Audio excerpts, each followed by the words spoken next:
It's your girl, Tay, coming at you today with another edition of Tea Talks with Tay. And today I want to talk about that documentary, honey. Let's go ahead and talk about that documentary that Miss Paris Hilton put out a couple weeks back called This Is Paris.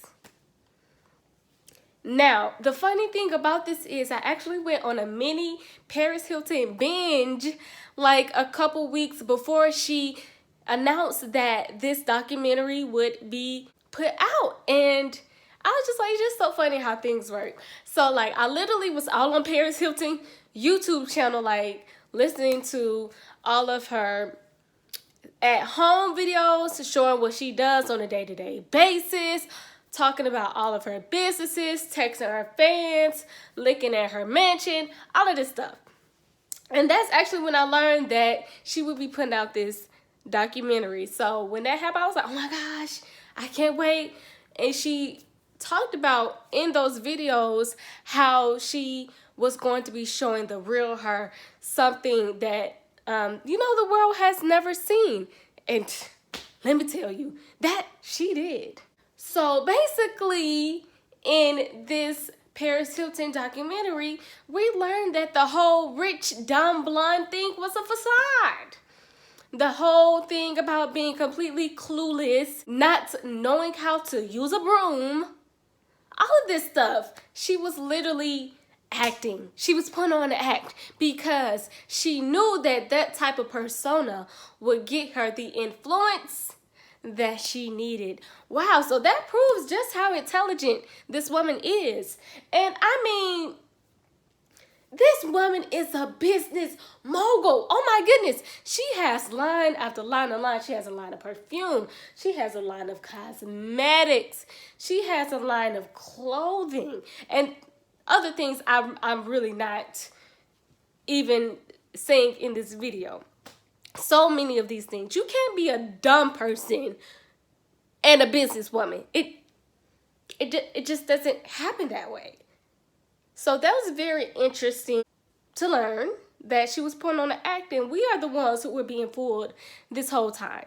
But the main thing I got from this is that Paris Hilton is the original influencer, okay? She is the original person who was famous for being famous, okay? And then what stemmed from that were actual business ventures. So she is sent to these private schools that's like in the mountains, secluded and whatnot, for being rebellious, for being out in those streets, doing things she was not supposed to be doing. In which these teachers, they really do nothing but, they embody the same as prison guards. And what I mean by that is that these horrible people, what they do is they take their own individual biases, their own individual inner deviant thoughts, deviant actions that they want to take place, and they pursue them on these children. So they abuse them physically. They physically abuse them and emotionally, mentally abuse them as well, along with throwing them in solitary confinement, which is, that really makes a person go crazy. And Paris, she recalls being in a solitary confinement cell. It sounds like this was juvenile, worse than juvie at this point. It wasn't school. Anyhow, they put her in solitary confinement. She heard the person next to her literally going crazy, talking to themselves. Because once you're alone, after a certain point of time, you lose sanity. If you didn't know, now you know, you lose sanity. At some point, hell, you do start talking to yourself. Because psychologically, things start to fall apart. Paris, she explains how that abuse pours into her life and her relationships today. That's when we get into her most recent relationship that she talked about in the documentary, when she's explaining how next time she falls in love, she wants someone who isn't a jealous prick, who isn't going to try to destroy her stuff because she's a boss woman, and all of these things. And when she says that, then we get more context when she talks about one of her biggest gigs being in Fantasyland, I think. Anyway, so Fantasyland Festival, one of her biggest gigs that she wanted her whole life. So she brings her boyfriend along, right? And here's the thing. Literally minutes before this woman has to go on stage and finally do the set that she has been practicing for a year, he steals her laptop and runs away with it.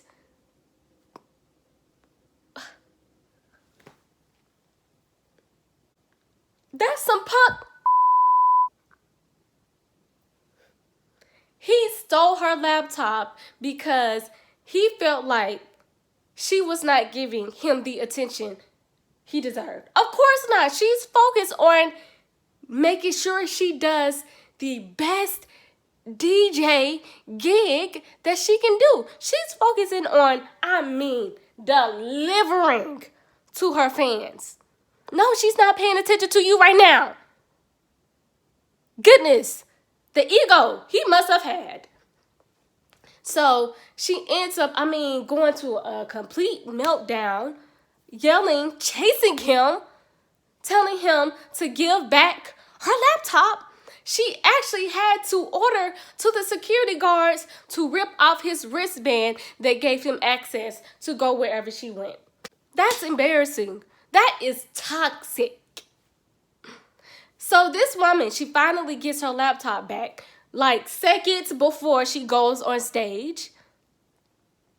And she had to emotionally recollect herself to go out there and perform. And my thing is, it's like, how can you mess up? How can you completely ruin someone's energy like that? Someone's biggest gig like that if they really love you?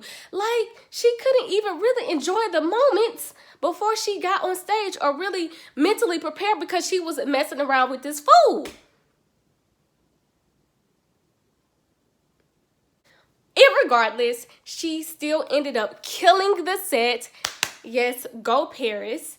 And fun fact, I learned during the making of this documentary, Miss Paris gets paid $1 million a show. Wow. Let me go. Then she proceeds on showing us all of the broken laptops. Oh my goodness. It literally looked like 1,000 broken laptops. They were stacked taller than me. I'm 5'1", you guys. They were stacked taller than me. And she was explaining how all of those laptops, they were symbolic of her failed relationships because, again, these grown males, they would get so jealous and envious of her being a boss woman, being a business mogul, having all of these things going on, practicing her sets on her laptops and things like that, and not paying them any attention.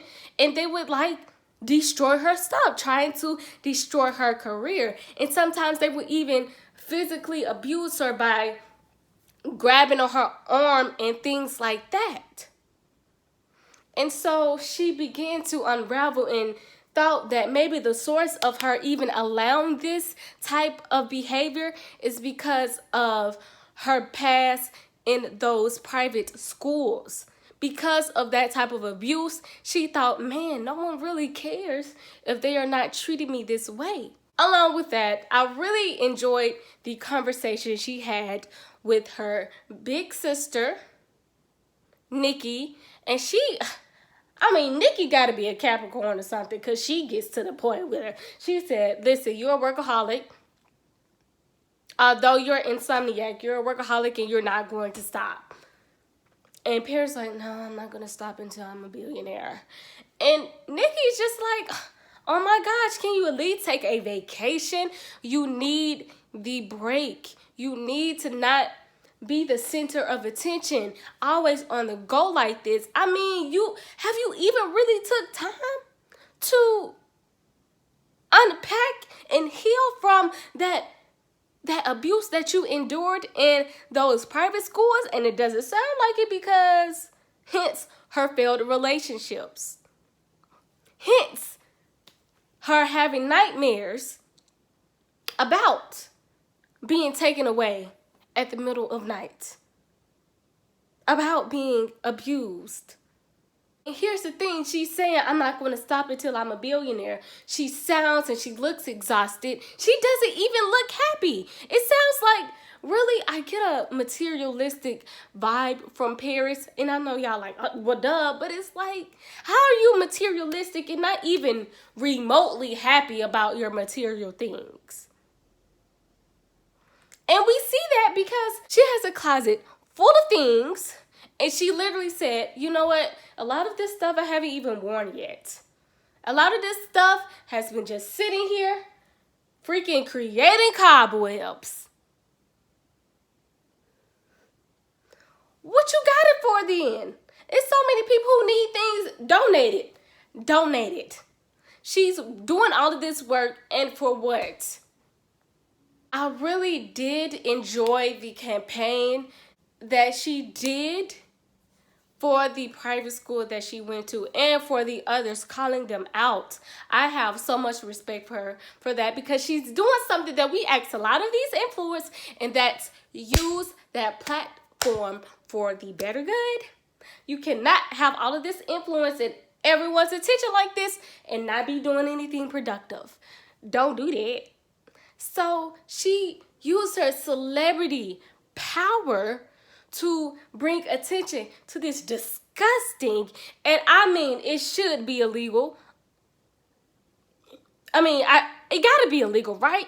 These disgusting private schools and what they are doing to the youth. I absolutely loved the campaign. And I think we all should be supporting it and making sure that it continues, because it's young teenagers, young people who are enduring this type of abuse right now.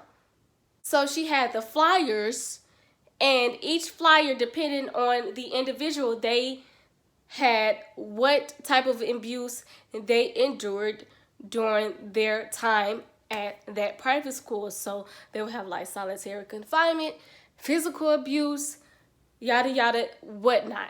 Overall, I really did enjoy the documentary.